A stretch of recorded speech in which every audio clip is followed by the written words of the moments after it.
Hello students, 12th class lesson number 25। आज अपना topic है मीणा जनजाति के बारे में। आज अपन बात करने जा रहे हैं। देखिए, मीणा जनजाति जो है वो राजस्थान में मुख्य रूप से जयपुर, दौसा, सवाई माधोपुर, करौली, अलवर, टोंक, भरतपुर और उदयपुर क्षेत्रों में पाई जाती है। अगर मुख्यतः की बात करें, जयपुर, दौसा, सवाई माधोपुर और करौली, यहाँ पर ये मुख्य रूप से पाई जाती है। अब देखिए, मीणा जनजाति जो है इसकी उत्पत्ति मानी जाती है भगवान विष्णु के प्रथम अवतार मत्स्य अवतार से, अर्थात मत्स्य अवतार से जो है वो मीणा जनजाति का प्रारंभ हुआ। और मीणा शब्द जो है, इस शब्द की उत्पत्ति हुई है संस्कृत भाषा का एक शब्द है मीन, जिसका अर्थ होता है मछली। उससे मीणा शब्द की उत्पत्ति हुई है। अब देखिए, मीणा जो है इनके मुख्य रूप से दो वर्ग पाए जाते हैं। एक तो है जमींदार मीणा और दूसरा है चौकीदार मीणा। देखिए, इनके अलावा और भी वर्ग पाए जाते हैं, लेकिन मुख्यतः जो वर्ग पाए जाते हैं वो जमींदार मीणा और चौकीदार मीणा है। बाकी अगर इनके अलावा की बात करें तो देखिए, आदिया मीणा, रावत मीणा, चमरिया मीणा, चौथिया मीणा, भील मीणा, ये भी मीणा समूह के अन्य उपवर्ग हैं। अब बात करते हैं अपन इनके सामाजिक जीवन की। तो देखिए, प्राचीन काल में जो है मीणा जनजाति में ब्रह्म विवाह और गंधर्व विवाह का प्रचलन था। अर्थात प्राचीन काल में 8 प्रकार के विवाहों का वर्णन अपन पढ़ते हैं। उन 8 में से ब्रह्म विवाह और गंधर्व विवाह मीणा जनजाति के में पाया जाता था। वर्तमान में ये है कि इनमें जैसे बाल विवाह हो जाते हैं, और लेकिन जो गोना है अर्थात बेटी को ससुराल भेजने की जो प्रथा है वो होता है विवाह योग्य आयु में, अर्थात बालिग होने के उपरांत। छोटी उम्र में विवाह हो जाता है, लेकिन गोना विवाह योग्य आयु में ही होता है, अर्थात ससुराल जो है वो अपनी विवाह योग्य आयु में ही जाती है। और मीणा समाज में संयुक्त परिवार प्रथा का प्रचलन है, अर्थात ज्वाइंट फैमिलीज होती हैं। ज्वाइंट फैमिली आप लोग सभी जानते हैं, जिसमें चाचा, ताऊ, मम्मी पापा और दादा दादी सब लोग साथ में रहते हैं। पितृसत्तात्मक परिवार होते हैं, अर्थात जो समाज का वयोवृद्ध पुरुष है या जो समाज के जो परिवार का जो पुरुष है, उस पुरुष के द्वारा परिवार का देखरेख की जाती है।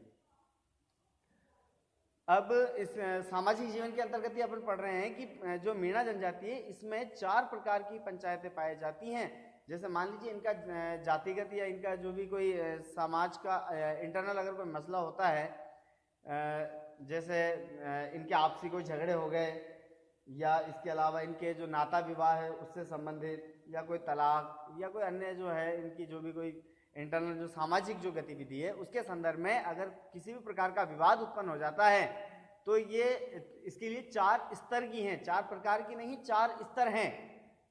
सबसे निचला स्तर है ग्राम पंचायत, उससे बड़ा है गोत्र पंचायत, उससे बड़ा है क्षेत्रीय पंचायत, और 84 पंचायत सर्वोपरि है। अर्थात 84 पंचायत के द्वारा जो फैसला दे दिया जाता है वो समाज को मान्य होता है।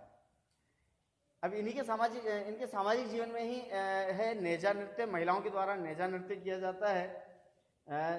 ये जो है, देखिए, जो आध्यात्मिकता है तो देवी और देवताओं के प्रति इनकी विशेष आस्था होती है, और उसी आस्था के अंतर्गत जो है अलग अलग जगहों पर इनके धार्मिक मेलों का आयोजन भी होता है।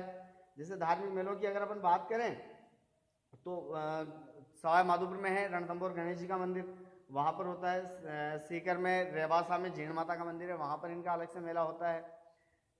और नेजा नृत्य जो है इन मीणा जनजाति के द्वारा किया जाता है खेरवाड़ा और डूंगरपुर में। ये किया जाता है होली के तीसरे दिन। पहनावे की बात करें तो पारंपरिक जो वेशभूषा है, पुरुष जो है धोती कमीज पहनते हैं और सर पे साफा बांधते हैं। महिलाएं जो है घाघरा, कांचली और ओढ़नी का प्रयोग करती हैं। लेकिन वर्तमान में शिक्षा का प्रसार होने के कारण या समाज में शिक्षित होने के कारण ये वर्तमान में आधुनिक पहनावा भी पहनते हैं। अब आधुनिक पहनावा पैंट शर्ट, साड़ी, ये चीज़ें ये लोग यूज़ करते हैं। पुरुष जो है पैंट शर्ट, कोट पैंट वगैरह यूज़ करते हैं, और जो महिलाएं हैं वो साड़ी का या सूट का या जो भी है वो वर्तमान में आधुनिक जो पहनावा है उसका प्रयोग करते हैं। आर्थिक जीवन की अगर अपन इनके बात करें, देखिए ये अलग से क्वेश्चन बन सकता है कि मीणा समाज का है, मीणा जनजाति का आर्थिक जीवन के बारे में आप बताइए। तो इनका जो है मुख्य रूप से तो है किसानी और पशुपालन, ये इनका मुख्य व्यवसाय है। मुख्यतः ये किसानी करते हैं और पशुपालन करते हैं। लेकिन चूंकि वर्तमान में शिक्षा का प्रसार हो चुका है, शिक्षित हो चुका है समाज, तो ये राजकीय सेवा भी देते हैं। राजकीय सेवाओं में भी इनका चयन हुआ है। और राजकीय सेवाओं की जब अपन बात करते हैं तो देखिए इन्होंने अलग अलग डिपार्टमेंट्स में, अलग अलग विभागों में, राजकीय सेवाओं में प्रशासनिक वर्ग में भी दिया है इन्होंने अपनी भूमिका, तो शिक्षक वर्ग में भी हैं, तो पुलिस में भी हैं, सेना में भी हैं, और अन्य कई पदों पर जो है राजकीय सेवा में ये लोग वर्तमान में हैं। ओके, ये मीणा जनजाति अपनी कंप्लीट हुई। देखिए मीणा जनजाति के संदर्भ में आपसे सामाजिक जीवन अलग से पूछ सकता है या इनका आर्थिक जीवन अलग से पूछ लेता है। कई बार छोटे क्वेश्चंस में पूछ लेता है मीणा जनजाति की उत्पत्ति या मीणा शब्द की उत्पत्ति। तो ये चीजें आपको ध्यान रखनी है। Okay, thank you.